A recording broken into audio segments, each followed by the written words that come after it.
감사하신 주님, 이 밤에도 말씀을 통하여 우리 인생을 방문하여 주시옵소서. 예수 그리스도 이름으로 기도합니다. 아멘. 오늘 밤에 주시는 말씀을 찾아서 교독으로 봉독하겠습니다. 요한복음 1장 35절로 42절의 말씀입니다. 신약성경 143쪽을 펴주시기 바랍니다. 요한복음 1장 35절로 42절 읽을 때 제가 먼저 35절의 말씀을 읽겠습니다. 또 이튿날 요한이 자기 제자 중 두 사람과 함께 섰다가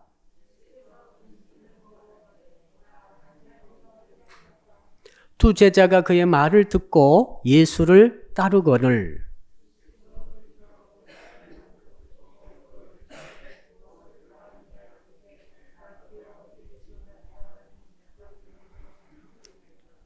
예수께서 이르시되 와서 보라. 그러므로 그들이 가서 계신 데를 보고 그날 함께 거하니 때가 10시쯤 되었더라.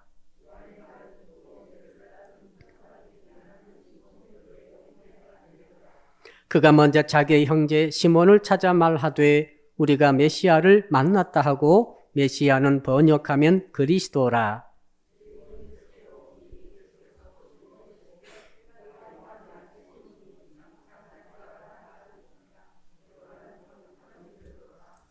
아멘. 오늘 말씀의 제목 같이 한번 따라 하십시다. 메시아를 만나는 신앙을 가집시다. 옆 사람 인사할까요? 사람 만나는 복을 받읍시다. 우리 인생은 누구를 만나는가에 따라서 그 운명이 결정되는 것 같습니다. 좋은 사람 만나면 인생이 좋은 인생이 되겠죠. 착한 사람, 선한 사람 만나면 상처받을 일 없이 정말 무난하고 착한 인생이 될 수가 있습니다. 되게 우리는 귀인을 만난다 그러죠. 귀한 사람 만나게 되면 우리 인생이 정말 고귀한 인생이 되는 줄로 믿습니다.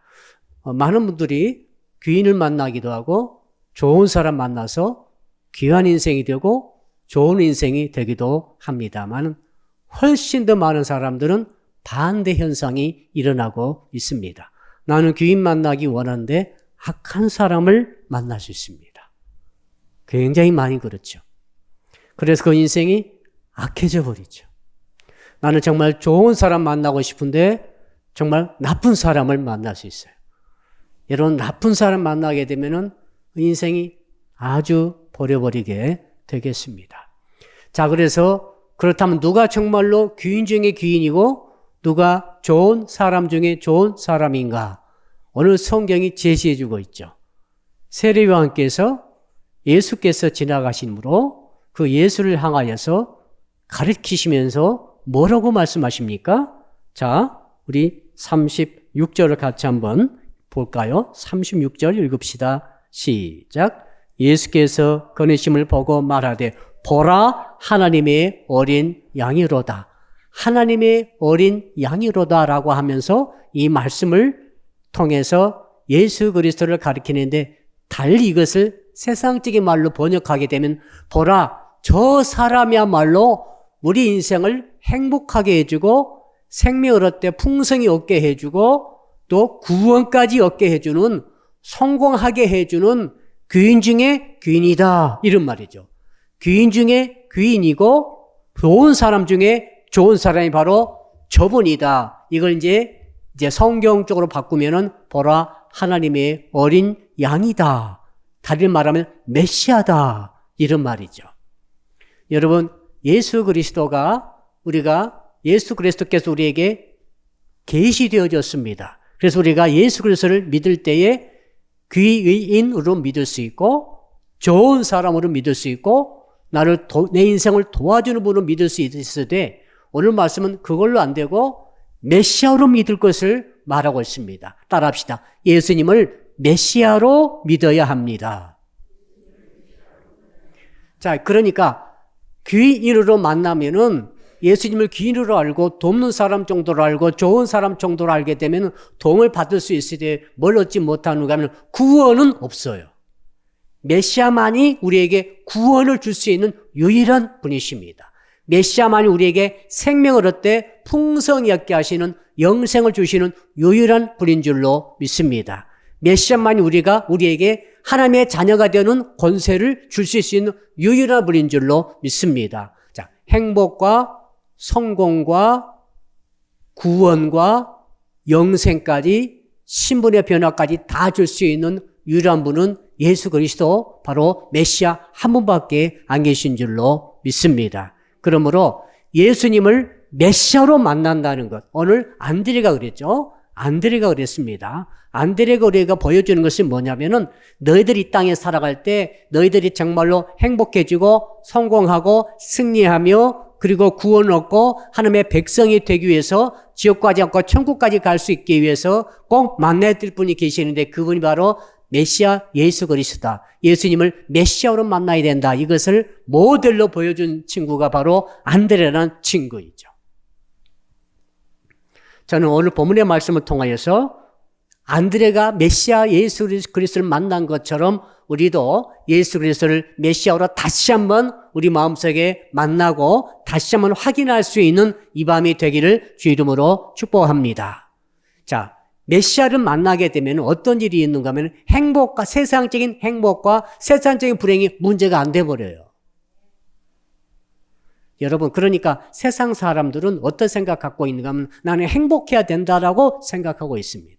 절대 불행할 수 없고 나는 절대로 행복해야 된다라고 길을 쓰고 노력하고 고군분투하고 있죠. 행복하기 위해서는 무슨 일이든지 다 할 수 있다고 생각하고 그렇게 하려고 하고 있습니다. 그러나 메시아를 만나버리면은 어떤 일이 있는가 하면 여러분 메시아를 만났는가 한번 확인해 보세요. 아셨죠? 내가 메시아를 만났다. 메시아 그리스도다. 기름 부음 받은 자다. 왕이시고 제사장이고 선지자이시다. 우리의 영원한 구주가 되시고 구세주가 되신다. 이 모든 일을 뭉뚱그려서 메시아라고 표현할 수 있는데 내가 메시아를 만났다 하면은 메시아는 구원과 영생과 천국까지 전부 다 주신 분을 내가 만나버린 거예요. 자, 인생의 모든 행복과 불행뿐만 이런 차원이 아니고 영생까지 미래 내세까지 영원한 세계를 전부 다 내게 주시는 그분을 내가 만났다는 이 사실은 어떤 의미가 있는가 하면 이 땅에 살아갈 때 육신 가지고 있는 동안에 행복과 불행의 문제가 그렇게 크지 않게 돼버린다. 그러므로 행복과 불행에 왔다 갔다 하는 것이 아니라 행복과 불행이나 문제 앞에서 담대해 줄 수 있고 자유할 수 있고 초월할 수 있는 힘이 주어진다. 따라합시다. 우리는 행복도 불행도 초월합시다. 행복할 일이 있으면 행복하겠죠. 근데 불행한 일이 있다고 불행한 일이 닥쳐온다고 해서 내가 불행해져야 되겠습니까? 그렇죠? 여러분, 성공할 수 있으면 얼마나 좋겠습니다. 성공할 수 있으면 정말 성공이죠. 그런데 실패한 일이 닥쳤을 때는 어떻게 합니까? 그러면 내 인생은 실패한 겁니까? 실패한 일을 닥치고 불행하게 본인 일이 닥친다 할지라도 우리 인생은 불행할 수 없고 우리 인생은 실패할 수가 없습니다. 그 이유가 뭐냐면 우리는 메시아를 만났기 때문에 그렇습니다. 메시아는 모든 것 중에 모든 것이죠. 해답이죠. 영생이죠. 지금 현재, 과거, 미래 모든 것의 주인이시죠. 그러므로 우리가 육신 가지고 잠깐 한 100년 이 땅에 살다가 가게 되는데 이 땅에서 경험하게 된 성공과 실패와 행복과 불행을 초월할 수 있는 유일한 길은 어떤 길인가 하면은 이건 다른 길이 아니라 바로 메시아를 만나는 길인 줄로 믿습니다. 메시아를 만났다고 한다면은 이게 문제가 안 되는 거예요. 우리 1학년짜리 꼬마, 오늘 또 우리가 이정 권사님의 손녀딸을 제가 만났습니다. 저기 김밥 사다가 만났는데 너무 귀여웠어요. 귀여웠는데 여러분, 자, 이 땅에서는 작은 것으로 크게 여겨줄 수가 있어요. 그렇죠? 우리 어린아이가 정말로 구슬치기 좋아하면 구슬은 자기 보물과 같은 거죠. 그래서 구슬을 잃어버리면 불행해집니다. 이 게임하다 구슬을 잃어버리면 구슬을 이제 잃게 되게 되면은 불행을 느끼게 되고 실패를 느끼게 되죠. 그래서 울고불고 난리가 나겠습니다. 내가 살 것인가 말 것인가 고민이 된다고 말할 수도 있어요. 어린 아이잖아요. 근데 어른이 볼 때는 아무것도 아니잖아요. 이미 내가 너의 아빠고 너의 엄마야. 나는 그까짓 거 구슬, 그까짓 거 이런 것들 얼마든지 내가 너에게 줄 수 있는 능력이 있는 너의 아빠고 너의 엄마다. 이것을 나를 보고 네가 지금 비록 구슬을 잃어가지고 불행을 느끼고 구슬을 잃어가지고 나는 실패한 인생이가 라고 하면서 가슴을 치고 울지 말아라는 거죠. 물론 네가 구슬을 딸 수 있고 구슬을 다 얻을 수 있고 많은 것을 또 모을 수도 있겠지만은 그러면 너도 행복하겠지만은 내가 있지 않느냐 하는 거죠. 지금 메시아를 예수님 메시아로 만난다는 거, 여러분이 지금 예수님을 메시아로 만난 분들이시거든요. 한번 따라합시다. 예수님은 메시아이십니다. 예수님은 나의 주님이십니다. 이것을 만나버렸다는 것은 무엇과 같은 그 어린아이가 엄마 아빠를 가지고 있는 것과 같은 거죠. 엄마 아빠가 없는데 구슬을 잃었다면 난리가 나겠죠. 엄마 아빠가 안 계시는데 없는데 다 어떤 게임에 졌다. 그러면 인생 진 것 아닙니다. 엄마 아빠가 계시다면은 이것들은 아무것도 아닌 거죠. 마찬가지로 우리가 이 땅에 100년 살다 갑니다. 지금 예외 없어요. 부자도 가고 남녀노소 빈부격차 다 똑같아요. 다 한번 죽는 것은 다 마찬가지입니다. 다 가는 거예요. 우리 어머니께서 이번에 결혼식에 오셨는데 아흔이 되시니까 허리가 아파서 따님들이 절대 못 오겠어요. 뼈가 똑 부러진다. 이렇게 유혹을 가했습니다. 그때 어머니가 나는 아무렇지도 않는데 딸들이 그런다. 그래가지고 이제 제가 모시고 오도록 했습니다만은 이제 이렇게 말씀하셨어요. 야, 내가 아흔이어도 지금 하나도 안 아파. 그 4시간을 타고 올라오셨거든요. 지금 올라오셔가지고 결혼식 왔다 갔다 하시면서 나 하나도 안 아프다. 아픈 줄 안 느껴지는데 하나도 안 아프다. 허리 수술 하셨잖아요. 그 뼈가 뚝 부러져가지고 허리가 그때. 그러니까 그런 상태에서 하나도 안 아파. 그러니까 너무 지금 막 많은 사람 만나고 막 기쁘고 감사하고 막 이런 게 막 오다 보니까 이게 마취제 역할을 해가지고 통증을 하나도 못 느끼신 것 같아요. 제가 볼 때는 그런 거가. 흥분하시면은 통증이 안 느껴질 수 있잖아요. 그런 상태였는데 이제 가실 때까지 좋았는데 가시다가 이제는 엄청나게 많이 아팠다고 합니다. 가시다가 이제 온 삭신이 처음 아프고 이제 쑤시고 특히 여기 수술 자리가 너무 이렇게 한 몇 시간 계속 이제 내려갈 때까지 앉아 계심으로 허리가 너무 아프셨다라고 이제 막 말들을 하셨나 봐요. 딸들한테. 딸들이 야, 엄마 이제 아파서 큰일이다 하면서 이제 내일 얼마나 또 아프시게 해가지고 이제 가셔가지고 제가 9시에 모여서 전화 드렸더니 우시고 계시 아프다고 혼자 이제 딸들은 다 집에 가고 혼자 이제 방에서 혼자 울고 계시는 거예요. 아프다고. 이대로 두면 안 되겠다. 기도합시다, 어머님. 그래서 기도를 이제 하고 났더니 이제 조금 주무시고 있나 됐더니 아침에 보니까 그때 주일이잖아요. 어머님 내일 주일 이제 혹시 너무 아프시면 가지 마시라고. 딸도 내일은 가지 마시고 집에 쉬시라 했더니 탁 일어나더니 8시도 안 돼가지고 이제 버스 타고 가시는 거예요. 네. 하나는 안 아프시대, 이제. 지금도 안 아프시대요. 그러니까 그때 그 기도했을 때 아마 그 기도가 효력이 있었는지 하나님의 은혜가 있었는지 아무튼 그렇게 온몸이 안 아픈 데가 없이 싹 아파가지고 관절 마디마디 다 수술가 난리가 났는데 안 아프시다 하시니까 이게 기적 아닙니까? 여러분 그러니까 육신은 말이죠. 아플 수밖에 없어요. 근데 진짜 중요한 것은 메시아를 만난다는 것은 어떤 문제가 있는가 하면 행복과 불행과 성공과 실패에 대해서 크게 개념치 않는 마음이 생기는 거죠. 이런 분들 손들어. 난 좀 그런 것 같아요. 손들어 보세요. 나는 그런 경향 좀 있습니다. 행복과 불행이 크게 나게 문제가 되겠는가? 또 성공과 실패가 그렇게 크게 문제가 되겠는가? 이런 분들 손들어 보세요. 한 분도 안 계세요. 메시아를 안 만나는 분들은 이게 이런 마음이 안 들 수 있어요. 메시아를 안 만나면 불행해지면 엄청 불행해요. 불행하려 닥치면 너무너무 불행해요. 또 실패하면 너무너무 실패감이 너무너무 내가 힘들어요. 괴로워요. 근데 메시아를 만나면은 우리 어머니가 정신이 없어가지고 아픈지도 모르는 것처럼 메시아를 만난다는 것은 구세주를 만나버린 사람은 그런 행복과 불행과 성공과 실패가 큰 차이가 없고, 물론 행복하면 좋고 성공하면 좋지만은 실패가 온다 할지라도, 불행한 일이 혹시 닥친다 할지라도 이것들 때문에 내가 완전히 불행으로 들어가 버리고 내가 완전히 실패로 묶여버리고 이런 일은 있을 수가 없는 거예요. 그런 일은 없는 거예요. 왜? 메시아가 계시잖아요. 메시아가 임재해 계시잖아요. 하나님이신 예수님이 나의 하나님이 되셨잖아요, 지금. 내가 예수를 메시아로 부른다는 것은 하나님이 내 하나님이란 말이죠. 내 인생의 하나님이 되셨다는 고백이거든요. 안드레가 메시아를 만났다. 형한테 이제 그러죠. 너무너무 기뻐가지고. 왜? 메시아를 만나버렸으니까 이때 인생의 해답이 와버린 거죠.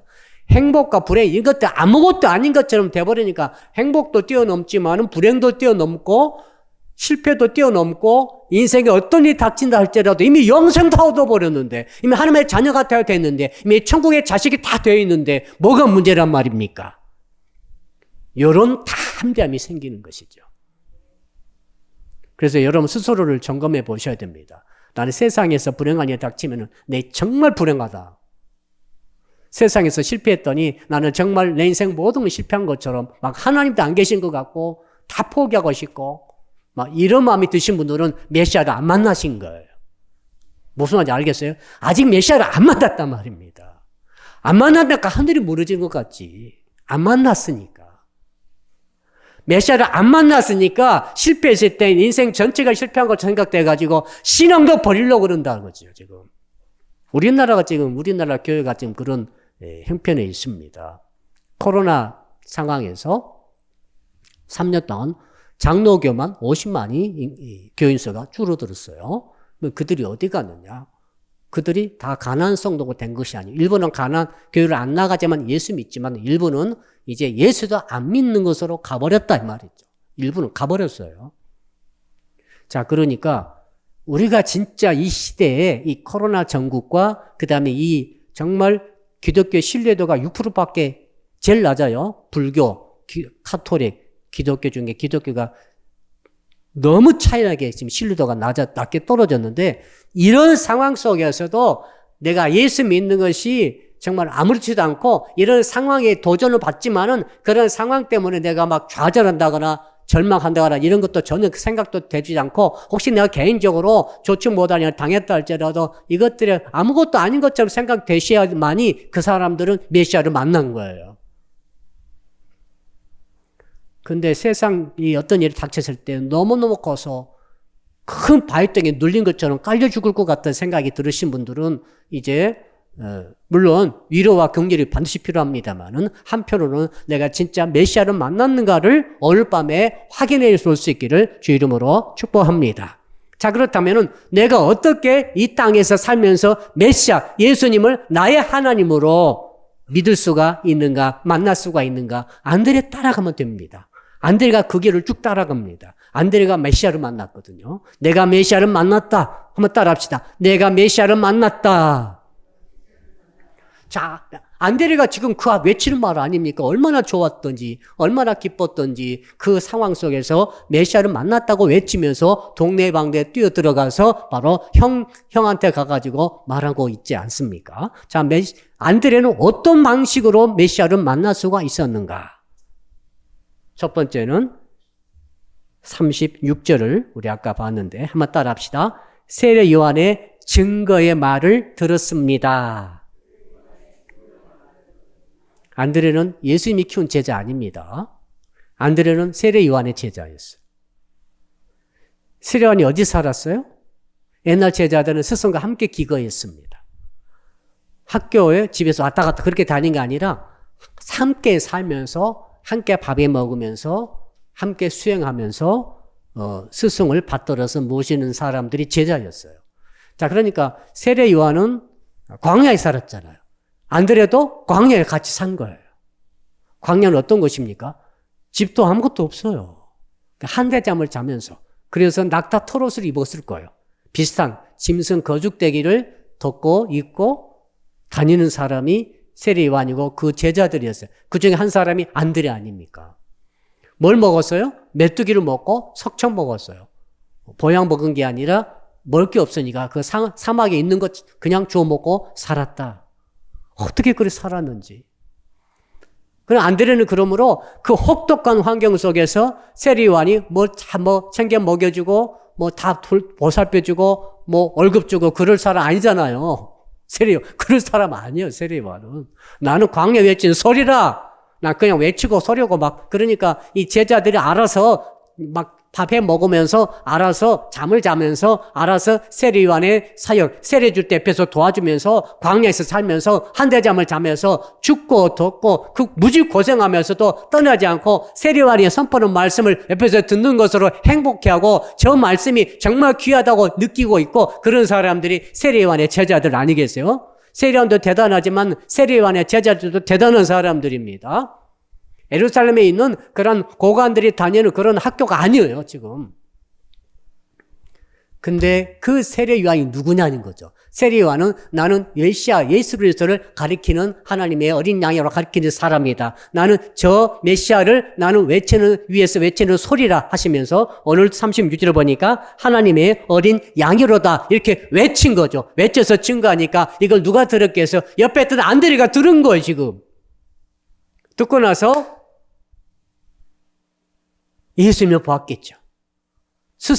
자기 스승이 그렇게 스승을 믿으며 그렇게 훈련받으며 그 광야에서 그 정말 밥을 굶다 먹다 하면서 그 지치지만 버티고 있는데 그 스승께서 주시는 말씀이 나를 믿으라 하는 게 아니라 세리요한이 나를 믿어라. 내 철학과 내 사상과 내 원리가 얼마나 뛰어나냐 이런 게 아니라 내 영성이 얼마나 뛰어나냐 이런 게 아니라 저분을 보라. 저 메시아를 보라. 저분이 메시아고 저분이 그리스도고 저분이 세상교를 지고 하는 하나님의 어린 양이라 라고 외쳤을 때 그 증거를 안드레가 들었다 이렇게 되어 있죠. 듣고 믿은 거죠. 그래서 세례 요한을 떠난 거죠. 자기 성을 떠나서 스승이 가르치는 예수께로 간 첫 번째 사람이 안드레였다는 거죠. 안드레는 누군지 아시겠죠? 안드레는 그러므로 철저한 훈련받은 사람입니다. 안드레는 이래봬도 광야 생활을 세례 요한과 함께 아마 1년 이상 했을 거예요. 버티면서 그리고 세례 요한이 정말 자기를 따르라 하지 않고 메시아를 위해서 미쳐버린 사람이죠. 메시아에게 다 줘버린 사람이죠. 저는 흥하고 나는 망해야 되겠다는 사람이기 때문에 스승이 가르치는 그 가르침에 그대로 순종해가지고 바로 떠나서 스승을 버리고 떠나서 예수 그리스도를 졸졸 따라가고 있었다 이 말이죠. 그러니까 예수께서 누가 졸졸 따라오니까 너는 누구냐? 나는 세례 요한의 제자인데 지금 세례 요한 스승께서 당신을 가르쳐서 말씀하심으로 내가 당신을 지금 따르고 있나이다. 이런 식으로 말씀을 하셨을 거예요. 사랑하는 성도 여러분, 저는 여러분들이 훈련받기를 머뭇거리지 않기를 축복합니다. 훈련 일꾼들이 훈련받아야 됩니다. 혹독한 훈련이 필요합니다. 예수께서 처음에 아무도 없는 곳에서 제자를 선택한 게 아니라 훈련 잘 되어 있는 세례 요한 밑에서 광야 훈련을 제대로 받은 안드레를 첫 번째 제자로 받아들였다는 사실을 꼭 기억하시기를 바랍니다. 먹는 게 열악하고 입는 게 열악하고 잠자는 게 열악하다 할지라도 메시지 말씀만 있으면은 무슨 일이든지 하고 어딘지 가겠다고 하는 기초 훈련은 이미 되어 있었어요. 안드레는. 다른 제자와 달리 이미 되어 있었어요. 세리 마태는 세관하고 있었지 않습니까? 그런 사람과 달라요. 이 안드레는 애초에 그런 광야 생활을 너무너무 훈련되어지고 진리 위해서라면 광야도 거칠 것 없이 그냥 살 수 있는 그런 훈련이 되어 있던 사람을 우리 예수께서 첫 번째 제자로 받아들였다는 사실이에요. 자, 그러므로 우리는 주의 예수님의 뒤를 따라갈 때 현대인들은 너무 편한 것 하지 않습니까? 여러분도 그렇죠? 옆 사람 인사합시다. 당신도 편한 것 좋아하시죠? 더 따뜻하고, 그렇죠? 더 시원하고, 더 맛있고, 더 좋고, 더 크고, 더 쾌적하고, 다 이거 좋아하잖아요. 그렇잖아요. 안 그런 것처럼 가만히 계십니까? 나도 마찬가지고 더 좋은 옷 입기를 원하고 더 좋은 집 살기를 원하고 몸은 하나도 아픈 것도 없기를 원하고 그렇잖아요. 그러니까 현대인들의 특성이 점점 되어가고 있지 않습니까? 조그만 배가 고프면 교회 왔는데 배가 고프다. 이건 참 있을 수 없는 일이죠.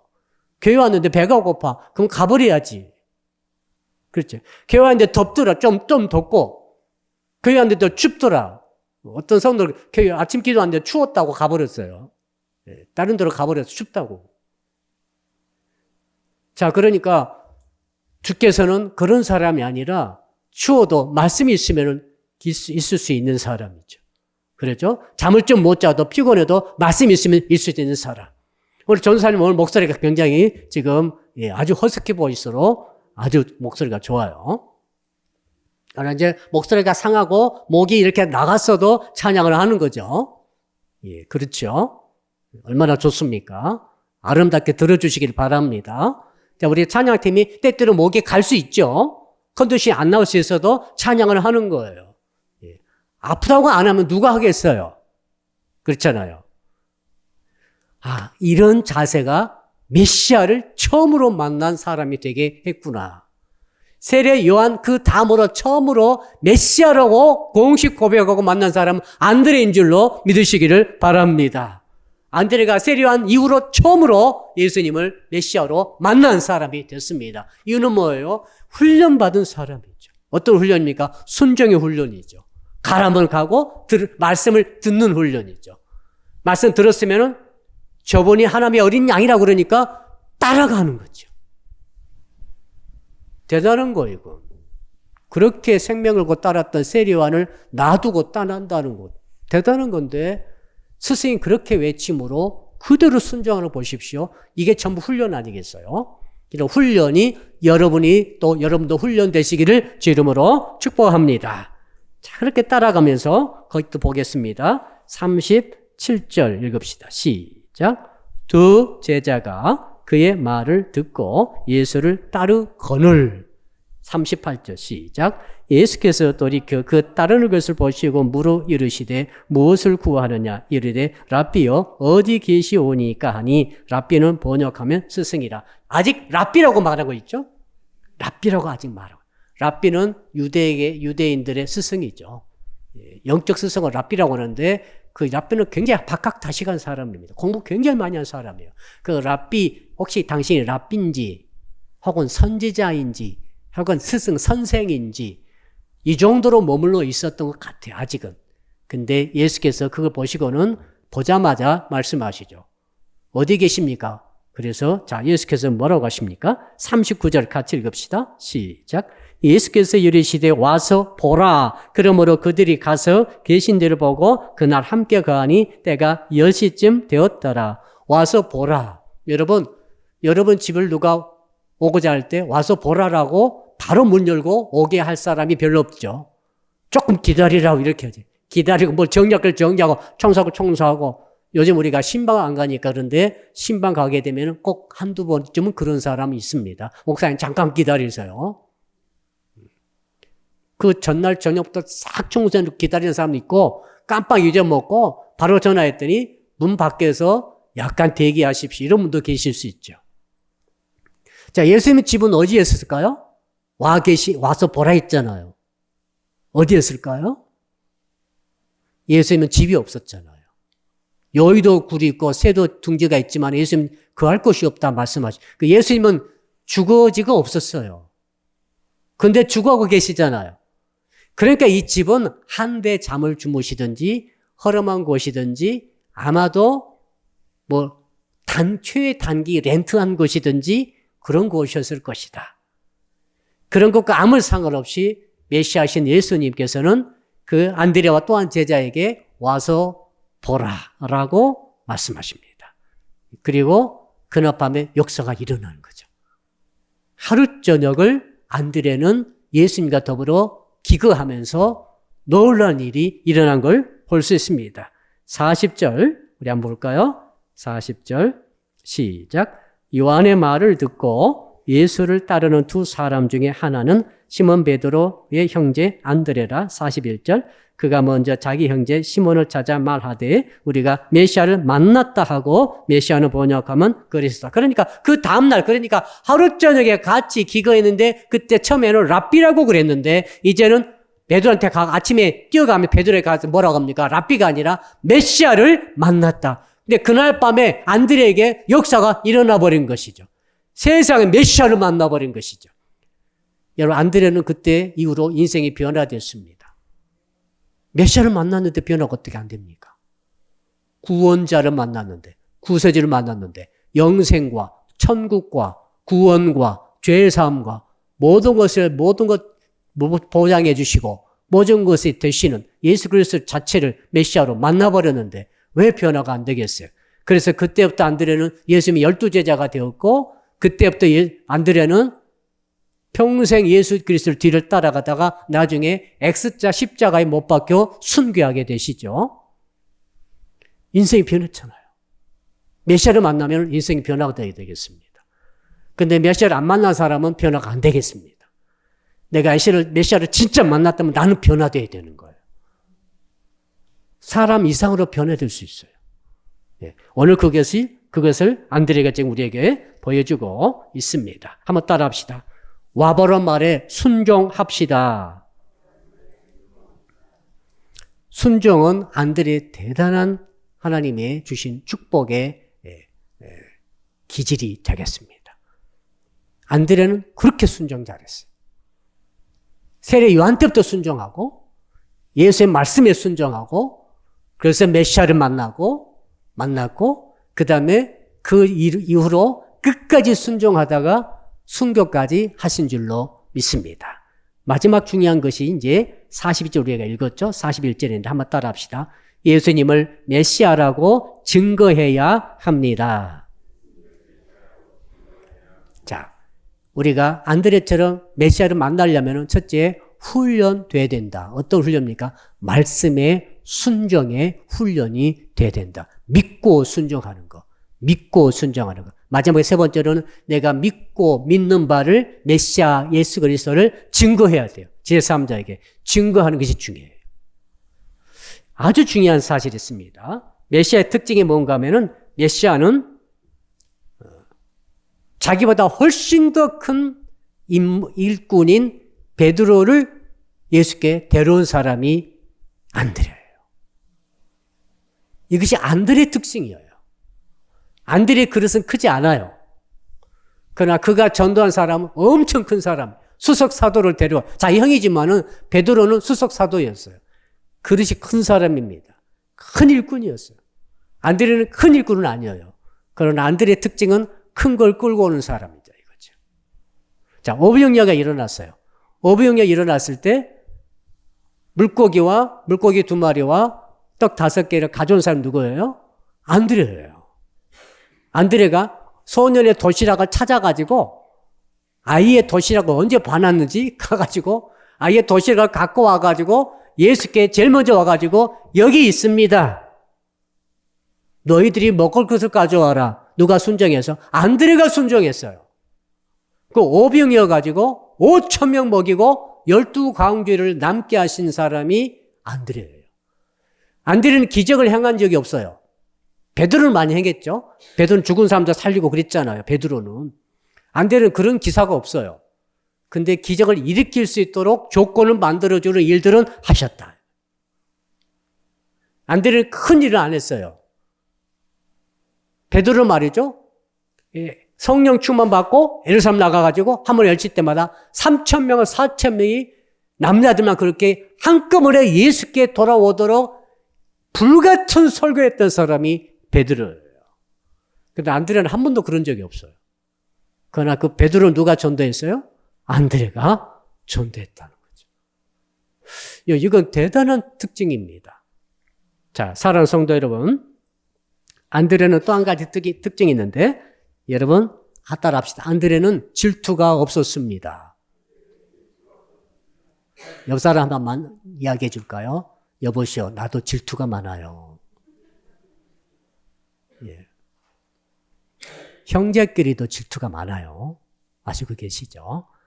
브라더 컴플렉스. 형 때문에, 동생 때문에, 언니 때문에, 아우 때문에 컴플렉스 가지신 분들이 꽉 찼습니다. 그래가지고 평생 그 컴플렉스에 따라가는 거죠. 그래서 형이 이것하면, 언니가 이것하면 동생이 이것하면 꼭 해야 돼. 그런 사람도 계시면 손 들어보세요. 한 분도 안 계십니다만은. 예.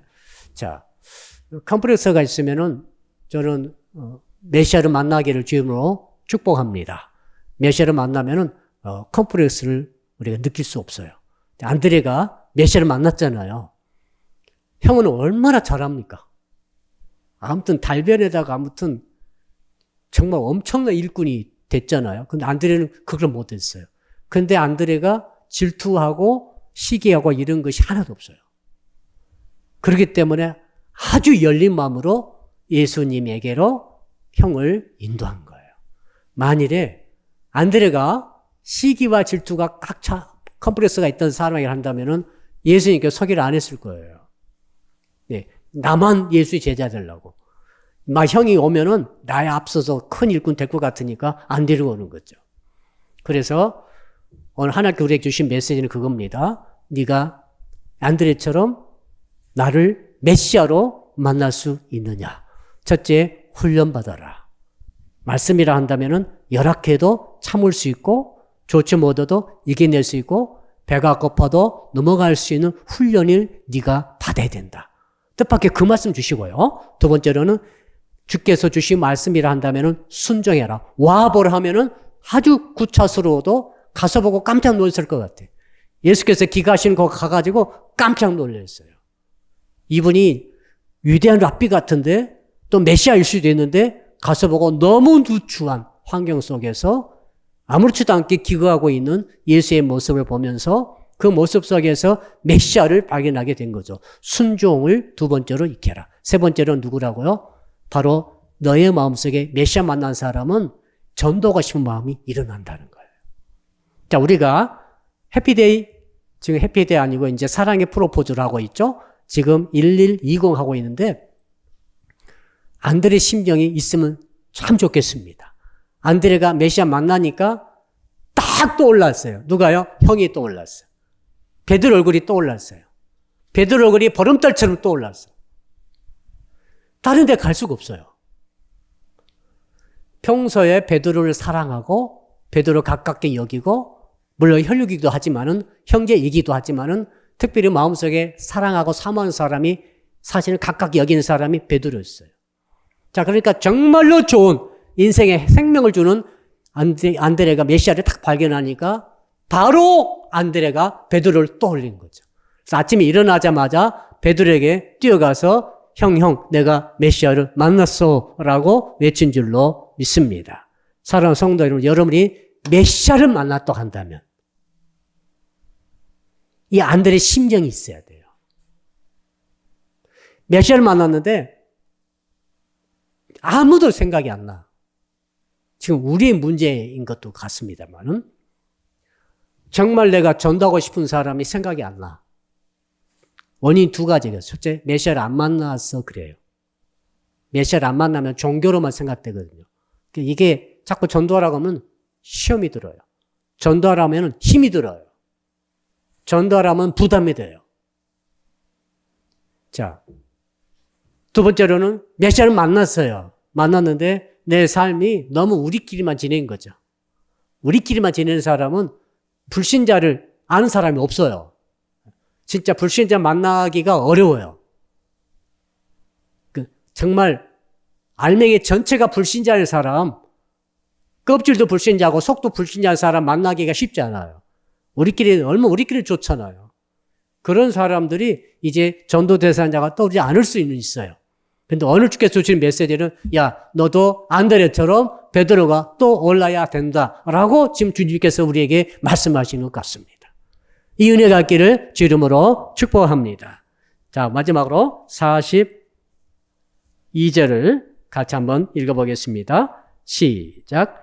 데리고 예수께로 오니 예수께서 보시고 이르시되 네가 요한의 아들 시몬이니 장차 게바라 하리라 하시니라. 게바는 번역하면 베드로라. 게바란 말과 베드로 말은 똑같은 말이에요. 베드로는 이제 헬라어로 이제 헬라어 측면에서 쓴 말이고 게바라 말은 이제 닭이 아람어 계통으로 쓴 말로 생각이 됩니다. 자, 게바라 말과 베드로라는 말은 페트로스라는 말은 똑같은 의미입니다. 반석이라는 말이죠. 시몬은 흔들리는 갈대 아니면 작은 돌멩이 그런 뜻이죠. 자, 그러니까 무슨 말입니까? 안드레가 베드로를 딱 데리고 오는데 예수께서 뭐라고 합니까? 예수께서 보시고 척 보고 말했어요. 예수님이 아신 거예요. 큰 그릇이 왔구나. 일꾼이 왔구나. 너무 예수께서 기뻐하셨을 것 같아요. 안드레는 큰 그릇은 아니었어요. 근데 안드레가 데리고 온 사람이니까 엄청 큰 일꾼이야. 베드로가 앞으로 어떤 과정, 물에 빠질 것도 아시고 다 아셨겠죠? 아시고 나중에 세 번 자기 부인할 것도 아시지만 나중에 정말로 사도로서, 수석 사도로서 예루살렘 교회의 제자가 아주 지도자가 될 것이고 더 나아가 나중에는 정말로 로마까지 가서 복음을 전하다가 순교할 하나님의 귀한 종이 된 것을 이미 예수님은 아셨죠. 그래서 별명을 바로 붙여버리죠. 야, 너 베드로다. 그렇죠? 너 게바야. 너 흔들릴 갈대도 아니고 너는 작은 조약돌도 아니다. 너는 커다란 반석이고 내가 너 위에 교회를 앞으로 세울 것이다. 물론 그때 그 말을 다 하나도 안 했어요. 사랑하는 성도 여러분, 우리 주님께서 여러분 보실 때 여러분의 모습을 보지 아니하시고 현재 모습 보지 아니하시고 변화되어지고 새로워지고 유대기에 쓰임받을 미래 모습 보고 여러분을 부르신 줄로 믿으시기를 바랍니다. 그러므로 우리는 어떻게 됩니까? 내가 나를 포기하면 안 되는 거예요. 나이가 드셔도 돈이 없어도 재능이 없는 것 같아도 여러분 나의 현실의 모습을 보시고 주께서 나를 부르신 게 아니라 정말 나의 변화되어지고 새로워지고 정말 베드로처럼 시몬에서 베드로가 된 것처럼 위대하게 그 변화되는 그 모습을 바라보고 그 비전을 바라보고 그 꿈을 가지시고 하나님께서 저와 여러분을 부르신 줄로 믿습니다. 문제는 뭐냐? 나 자신입니다. 내가 나에 대해서 실망을 했어요. 내가 나에 대해서 포기를 했어. 내가 나에 대해서 나는 별로 없는 사람의 규정을 지어버렸어. 이것을 오늘 주께서 내려놓으라고 말씀하십니다. 중요한 일이죠. 한번 따라합시다. 내가 나를 포기하지 않겠습니다. 왜요? 하나님은 말이죠. 부르심에는 손해가 없으시고 부르심에는 후회가 없으세요. 하나님이 여러분 부르셨죠? 저를 부르셨죠? 후회할 짓을 하지 않으십니다. 나의 현실 보면 그게 이해가 안 되죠. 야, 나 같은 것, 나 별 쓸모가 없는데. 여러분 그렇지 않습니다. 그 생각 잘못된 거예요. 그 생각 회개하셔야 돼요. 그 생각 버리시기를 축복합니다. 예수께서 여러분을 부르셨잖아요. 왜 부르셨겠어요? 후회 없습니다. 이익이 있기 때문에 부르신 거죠. 쓸만하기 때문에 부르신 거예요. 여러분을 지금 쓰시는 거 아닙니다. 여러분을 계속 변화시키고 계세요. 계속 새롭게 만들고 계세요. 믿으시기 바랍니다. 오늘 오랜만에 제 동기 목사님과 통화를 했어요. 저쪽 전라도 쪽에 이제 크게 또 큰 교회 목회하시는 이제 동기신 나보다 연배가 몇 년 선배예요.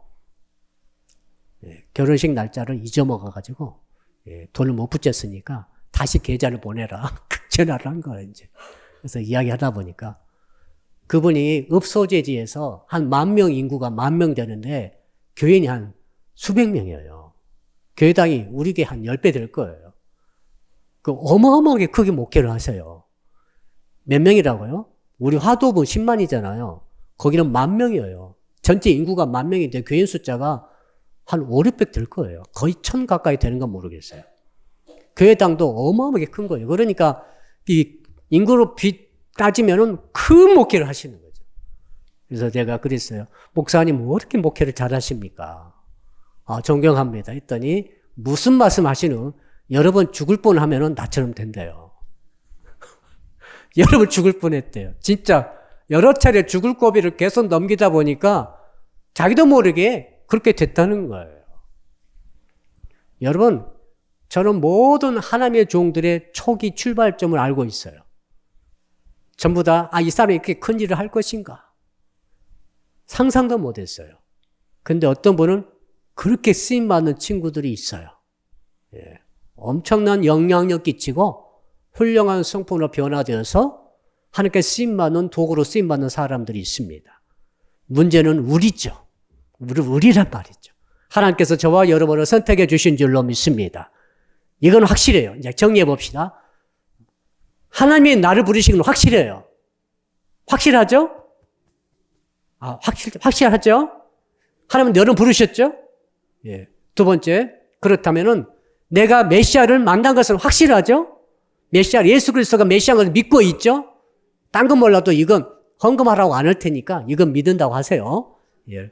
이건 믿는 거지. 뭐 나한테 1억 헌금하라, 2억 하라 하면 난 못하지만은 그러나 확실한 건 나 하나님 나를 부르셨다. 이건 확실해. 두 번째, 나는 예수님을 메시아로 믿는다. 이것도 확실해. 그렇다면 여러분 부르신 하나님께서 여러분의 미래에 대해서 미래 계획을 다 갖고 계심을 믿으시기를 바랍니다. 절대 손해보도록 여러분 선택하지 않으시고 부르시지 않으셨습니다. 이유가 있습니다. 여러분 앞으로 쓰실 것을 기대하시기 바랍니다. 여러분 쓰실 것을 기대하시기 바랍니다. 특히 나이가 많으셔도 상관없어요. 전혀 상관없어요. 하나님은 나이도 다 초월하세요. 젊어도 좋지만은 나이 드셔도 괜찮습니다. 목사님 저는 헌금할 돈이 하나님은 돈을 쓰시지 않습니다. 하나님은 나이 쓰시지 않아요. 하나님은 재능 쓰시지 않아요. 돈이 일하는 거 아니고 나이가 일하는 거 아니고 재능이 일하는 게 아니고 뭐가 일합니까? 누가 일합니까? 하나님이 일하시는 거지. 하나님이 일하시는 거예요. 이거 믿읍시다. 하나님이 일하시는 거예요. 그러니까 일하시는 하나님께서 우리를 선택하실 때는 절대 손해보지 않을 것이다. 이걸 믿으시기를 주 이름으로 축복합니다. 여러분에 대한 기대를 버리면 안 돼요. 권사님도 아셨죠? 우리 청년들 아시겠죠? 우리 집사님도 아시겠죠? 꿈을 꾸셔야 돼. 예. 하나님이 나를 쓰실 것이라고 기대를 하셔야 돼요. 현실 보지 마세요. 베드로는 현실이 뭐예요? 현재는 뭡니까? 현재는 갈대였어요. 현재는 조약돌입니다. 신문이라는 뜻이 조약돌 아닙니까? 작은 돌멩이. 툭 치면은 툭 날아가 버리는. 여러분, 베드로는 어떻게 됩니까? 나중에 누구도 찰 수 없는, 흔들 수 없는 교회가 서는 반석으로 커진 줄로 믿습니다. 보십시오. 보라, 너 베드로라, 깨봐라. 예수님 절대 후회하지 않으세요. 여러분을 부르신 주님께서 후회하지 않으실 줄로 믿습니다. 우리 아동부, 청년부, 청소년부 후회하지 않으신 줄로 믿습니다. 현재 모습 보고 판단하지 마세요. 그 죄 짓는 것입니다. 현재 모습 보고 저거 하지 마세요. 현재 당신의 모습 보고 스스로 좌절하고 실망하지 않기를 축복합니다. 여러분이 나중에 개발처럼 베드로처럼 될지 누가 합니까? 하나님 쓰시면은 될 줄로 믿습니다.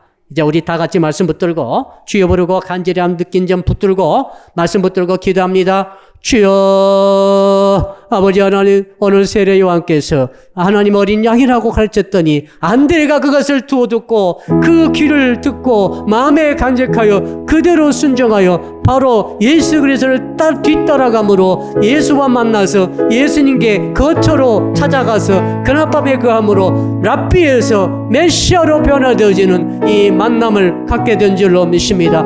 주님, 저희들이 예수님을 메시아로 믿습니다. 예수님을 메시아로 만났습니다. 하나님께서 우리를 부르신 것이 확실한 줄로 믿습니다. 그러므로 주님, 우리가 안드레처럼 메시아로 우리 예수님 만나기 위해서 훈련받는 자가 되게 하시고, 두 번째로 아버지 순종하는 자가 되게 하시고, 세 번째로 나보다 큰 자를 주 앞에 데려오는 자가 되게 하여 주시옵소서. 내가 큰 일을 못한다 할지라도 베드로 같은 사람, 아버지 쓰임받은 바울 같은 사람을 주 앞에 데리고 올 수 있겠사오니 주여, 이런 안드레의 심령을 우리에게 허락하여 주시옵소서. 주께서 주님의 부르심은 후회하심이 없다고 하셨사오니 주여, 나 자신에 대한 실망을 절대 갖지 않게 하시고 포기하는 것을 이제는 버려버리게 하시고 포기하지 말게 하여 주시옵소서. 기대를 갖게 하시고 꿈을 갖게 하여 주시옵소서. 나의 현재 모습 바라보고 낙심하고 좌절하지 않게 하시고 나를 쓰실 주님, 나를 부르신 주님, 절대 손해보지 아니하시는 주님이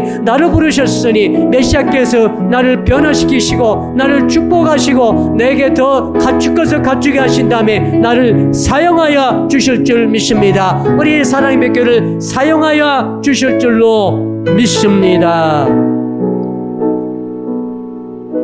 두 번째로 기도합니다.